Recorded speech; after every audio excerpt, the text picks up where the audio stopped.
दोस्तों, आप सभी का स्वागत है आपके अपने YouTube channel competition education hub में। दोस्तों, आज रीट के लिए मैं जो शिक्षा मनोविज्ञान है, शिक्षण विधियाँ हैं, उनके कुछ महत्वपूर्ण सवाल लेकर के आया हूँ।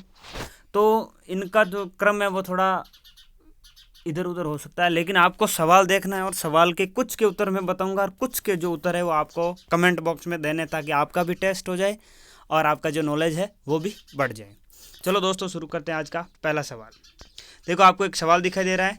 किसी तीन लगातार पूर्ण संख्याओं का गुणनफल 6 द्वारा भाज्य है। तीन संख्या है और उनका जो वो पूर्णांक है और उनका गुणनफल है वो 6 के द्वारा भाज्य है। अतः 3 गुणा 4 गुणा 5 बराबर 60, तो 6 द्वारा भाज्य है। इसमें किस प्रकार का तर्क निहित है? बहुत ही शानदार सवाल है। तो ये जो तर्क है, क्योंकि आपको पता होना चाहिए यहाँ एक निश्चित जो सूत्र है वो काम कर रहा है, निश्चित सूत्र काम कर रहा है। तो वो तर्क कौन सा है? निगमनात्मक तर्क, आगमनात्मक तर्क, आविचाक तर्क या अपगमनात्मक तर्क। तो इसका जो सही उत्तर है दोस्तों वो है ऑप्शन नंबर 2, आगमनात्मक तर्क जो है वो इसका सही उत्तर है। ये हो गया आज का पहला सवाल। क्रम मैं आपको बता रहा हूँ, पहले भी थोड़े चेंज हो गए पीडीएफ में। तो आप अगला प्रश्न देखिए। हमारे पाठ स्थूल से प्रारंभ होकर सूक्ष्म में समाप्त होने चाहिए, ये कथन किसने कहा था? बहुत ही शानदार सवाल है ये, कि हमारे जो पाठ है वो स्थूल का मतलब होता है बड़ा, विस्तृत, से प्रारंभ होकर सूक्ष्म यानी छोटे रूप में जो समाप्त होने चाहिए। ये बात किसने कही थी? 4 ऑप्शन दे रखे हैं आपको। अरस्तु, रविंद्रनाथ टैगोर, स्पेंसर या फिर महात्मा गांधी। तो इसका जो सही उत्तर है वो दोस्तों स्पेंसर, हर्बर्ट स्पेंसर, जिन्होंने ये कथन कहा था। अगला देखिए, शिक्षण का तत्काल परिणाम है। देखो, शिक्षा करवाने का जो कार्य होता है उसका तत्काल जो परिणाम है क्या है? एक तो वांछनीय दिशा में छात्रों के व्यवहार में परिवर्तन करना, ऑप्शन नंबर 2 है। छात्रों के संपूर्ण व्यक्तित्व का विकास करना, छात्रों के चरित्र को उभारना और उपयुक्त नौकरी हेतु चुना जाना। तो देखो दोस्तों, अगर हम शिक्षण का परिणाम बात करें तब तो ये तीनों ही सही है, लेकिन यहाँ बात देखो एक शब्द की है, तत्काल परिणाम है। तत्काल मतलब तुरंत प्रभाव पड़ना चाहिए, तो उसके तहत वो हमें कौन सा परिणाम मिलेगा? तो दोस्तों, इनमें से देखो जो वांछनीय दिशा में छात्र के व्यवहार में परिवर्तन है वो इसका यहाँ पर उपयुक्त उत्तर होगा। तो इसका ऑप्शन नंबर 1 सही उत्तर होगा। बाकी शिक्षण का अगर परिणाम करें तो वो संपूर्ण व्यक्तित्व का विकास होता है, लेकिन तत्काल की बात करेंगे तो इसका जो सही है उत्तर वो ऑप्शन नंबर 1 इसका राइट आंसर होगा। अगला देखिए, शिक्षण अधिगम से संबंधित अनुभव का शंकु को किसने प्रस्तुत किया था? आपको बताना है कि अनुभव का जो शंकु है वो किसने दिया था। आपको 4 ऑप्शन दे रखे हैं, जॉन डीवी, किलपैट्रिक, फ्रोबेल और एडगर डेल। तो दोस्तों, आपको इसका आंसर देना है और कमेंट बॉक्स में इसका आंसर आपको ज़रूर देना है, क्योंकि जो भी मेरे भाई रीट की तैयारी करते हैं, टीचर बनने का सपना देखते हैं, उनको ये सवाल आना चाहिए। बहुत ही महत्वपूर्ण सवाल है, घिसे पिटे सवाल लेकर के नहीं आया हूँ, बहुत मेहनत से ये सवाल मैंने इकट्ठे किए आपके लिए, और मैं चाहता हूँ कि आप मेरी इस मेहनत को रंग दिलवाएं और जो है खुद तो तैयारी करें, इसको आगे शेयर भी करें, और मेरे चैनल को सब्सक्राइब नहीं किया तो सब्सक्राइब करें। तो इसका उत्तर आपको जो है कमेंट बॉक्स में देना है। प्रश्न नंबर जो आपको दिखाई दे रहा है कि जो अनुभव का शंकु है वो किसने प्रस्तुत किया था? जॉन डीवी, किलपैट्रिक, फ्रोबेल या एडगर डेल ने। नेक्स्ट देखिए, निम्न में से कौन सी निर्माणात्मक मूल्यांकन की विशेषता है? आपको 4 ऑप्शन दे रखे हैं। ऑप्शन नंबर 1 है, मूल्यांकन सत्रांत पर होता है, मूल्यांकन कार्यक्रम तैयार करने से पहले तैयार किया जाता है, या मूल्यांकन शिक्षण का अधिगम परिणाम संसूचित करने से होता है, या मूल्यांकन शिक्षण के दौरान किया जाता है। तो देखो, निर्माणात्मक मतलब निर्माण करना, रचनात्मक मूल्यांकन भी बोलते हैं इसको। इसका जो दूसरा नाम है दोस्तों वो है रचनात्मक मूल्यांकन, और ये होता है शिक्षण के दौरान। तो इसका जो सही उत्तर है वो ऑप्शन नंबर 4, मूल्यांकन जो है वो कब किया जाता है? शिक्षण के दौरान।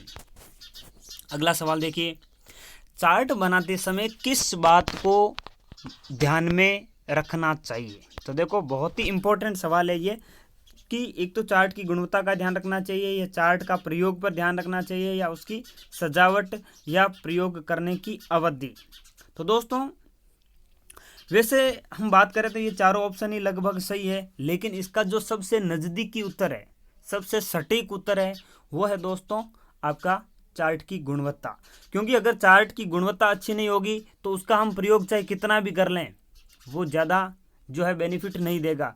अगर उसकी गुणवत्ता अच्छी है तो हम उसका प्रयोग भी अच्छे तरीके से कर पाएंगे, उसकी सजावट है वो भी जो है आपको डेकोरेटेड करेगी, और उसकी जो समयावधि है वो भी ज़्यादा होगी। लेकिन गुणवत्ता अगर सही नहीं है तो ये तीनों ही जो काम है वो अच्छी तरीके से नहीं होंगे। तो इसका जो सही सटीक उत्तर है वो है दोस्तों ऑप्शन नंबर 1, चार्ट की गुणवत्ता।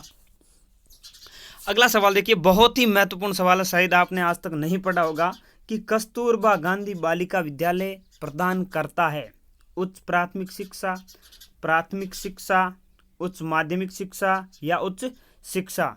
तो बहुत ही शानदार सवाल है दोस्तों, आप इसे ज़रूर याद कीजिएगा।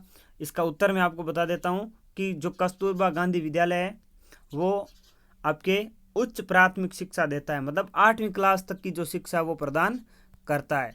लेकिन एक चीज़ मैं आपको बता दूं कि जब इसकी शुरुआत की गई थी कस्तूरबा गांधी विद्यालय की बालिका जो विद्यालय है, तब इसका जो स्तर था वो प्राथमिक शिक्षा तक ही था, लेकिन बाद में इसको बढ़ा करके प्राथमिक से जो है वो उच्च प्राथमिक कर दिया गया। अगला सवाल देखिए, एक प्रभावी शिक्षक होने की दृष्टि से निम्नलिखित में से प्रमुख शिक्षण व्यवहार क्या है। देखो शिक्षा देना शिक्षक का काम होता है, और उसका व्यवहार कैसा होना चाहिए, किस तरीके से जो है वो शिक्षा देना उसका उचित होता है। आपको 4 ऑप्शन दे रखे हैं। देखो शिक्षण विधि के बहुत ही इंपॉर्टेंट सवाल है और लगभग 90% चांस है ऐसे सवाल आने की। 4 ऑप्शन दे रखे हैं। शिक्षण प्रक्रिया को व्यवस्थित करने के प्रयोजन से शिक्षक द्वारा की गई टिप्पणी, कि वो टिप्पणी क्या करता है, शिक्षण सामग्री जो भी पढ़ा रहा है। नंबर 2, शिक्षक द्वारा विषय वस्तु या प्रक्रिया आधारित प्रश्न पूछा जाना, जिस विषय पर वो टीचिंग करवाता है उससे रिलेटिव क्वेश्चन पूछना। और अधिगम प्रक्रिया में छात्रों को संलिप्त करना, मतलब प्रैक्टिकली बच्चों को समझाना। कोई बात समझा रहा है तो उसको बच्चों से वो उनको हाथों से करवा कर कोई चीज़ समझाए, या फिर छात्रों के विचार तथा उनके जो योगदान का उपयोग किया जाना। तो देखो सबसे बेस्ट तरीका होता है कि बच्चों को प्रैक्टिकली आप ज़्यादा समझाओ। तो हर जो कार्य होता है उसमें बच्चों को संलिप्त करो, बच्चों को सहयोग लो। तो इसका जो ऑप्शन नंबर 3 है वो करेक्ट आंसर है, और इसका जो सही उत्तर है वो दोस्तों ऑप्शन नंबर 3, ऑप्शन नंबर 3। आगे देखिए नेक्स्ट क्वेश्चन, ज्ञानवाणी है।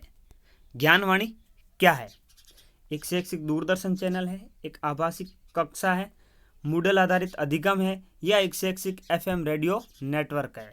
तो इसका जो सही उत्तर है वो है दोस्तों ऑप्शन नंबर 4। ये एक शैक्षिक FM रेडियो नेटवर्क है जिससे माध्यम से बच्चों को जो है ज्ञान की बातें बताई जाती है।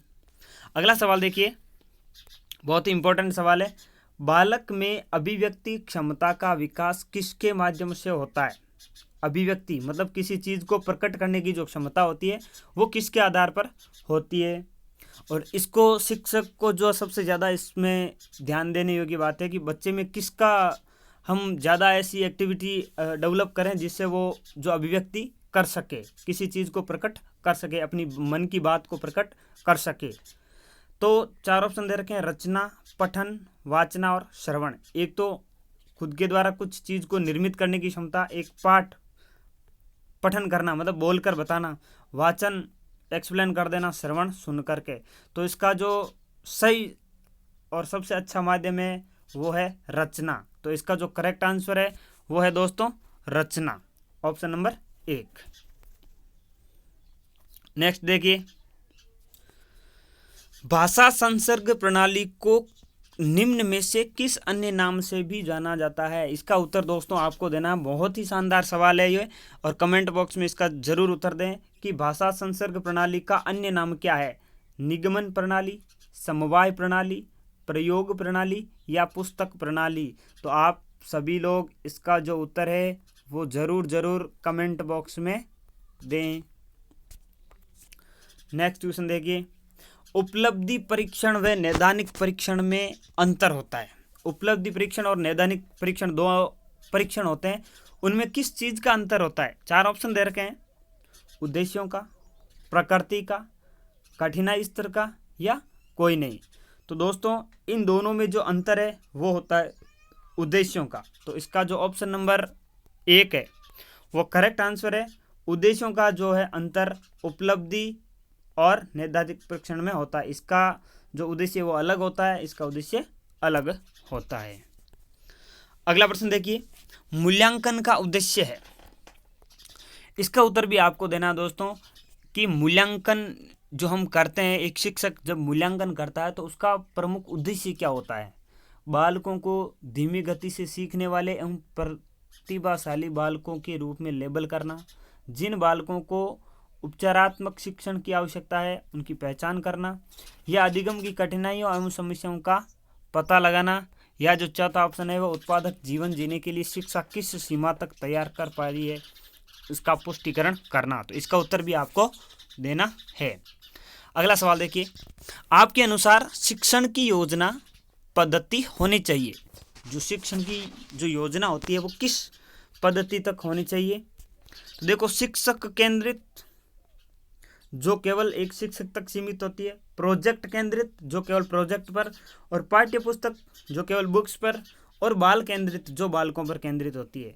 तो शिक्षण की योजना पद्धति है वो, इसका जो सही उत्तर है वो है बाल केंद्रित, जो बालकों को ध्यान में रखते हुए उनकी जो पूरी शिक्षण योजना की पद्धति होनी चाहिए। तो इसका जो ऑप्शन नंबर 4 है इसका करेक्ट आंसर है। अगला देखिए, बहुत ही महत्वपूर्ण सवाल है, कठोर शिल्प उपागम का संबंध है। कठोर शिल्प उपागम का संबंध है लुम्सडेन, स्किनर, एडगर डेल और आर्थर मेल्टन। तो दोस्तों इसका जो सही उत्तर है वो मैं आपको बता, देखो उपागम 2 प्रकार है, एक तो कठोर, एक मृदु शिल्प और होता है मृदु शिल्प, ठीक है ना। यहाँ किसका पूछा है? कठोर का। तो इसका सही उत्तर है ऑप्शन नंबर ए, लुम्सडेन। और जो ये मृदु शिल्प मैंने बताया है इसका संबंध है स्किनर से। और ये जो सवाल है ये मृदु शिल्प वाला, ये आपके फर्स्ट ग्रेड जो वैकेंसी थी उसमें ये सवाल आ चुका है, और इसकी आंसर की के अंदर इसका जो उत्तर है वो लुम्सडेन बताया, जो कि दोस्तों गलत है, जो कि गलत है। और इस पर रीट भी लग चुकी है, अगर नहीं लगाई है, अगर आपका कोई संबंधी हो तो आप लगवा सकते हो। तो दोस्तों आज की वीडियो में बस इतना ही। वीडियो को आप ज़्यादा से ज़्यादा लाइक करें, शेयर करें और कमेंट में उत्तर ज़रूर दें, ताकि मुझे पता रहे मेरी जो मेहनत है वो रंग ज़रूर लाए। दोस्तों प्लीज़ जितने भी आपके ध्यान में तैयारी करने वाले हैं उनको आप प्लीज़ शेयर करें और मेरे चैनल को जो है सपोर्ट करें। जय हिंद,